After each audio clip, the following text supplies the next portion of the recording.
Venerdì 6 maggio, San Pietro Nolasco, è il 126esimo giorno dall'inizio dell'anno, ne mancano 239 al termine. Il sole sorge alle 5.52 e tramonta alle 20.24. La luna si leva alle 9.25 e tramonta all'1.05.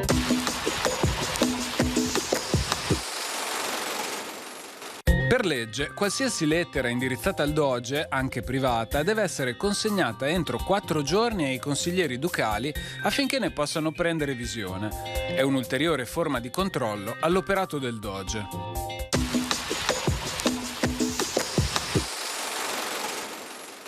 Le previsioni per domani. Nuvoloso sulla pianura e coperto sui monti. Precipitazioni. Probabilità in prevalenza medio-bassa sui monti e sulle zone pianeggianti di Treviso e vicinanze, medio-alta di pomeriggio. Piogge a tratti si verificheranno in diversi momenti, ma più probabilmente di pomeriggio, fino a interessare in modo diffuso i monti e il Trevigiano con le sue vicinanze, mentre in modo sparso le altre zone.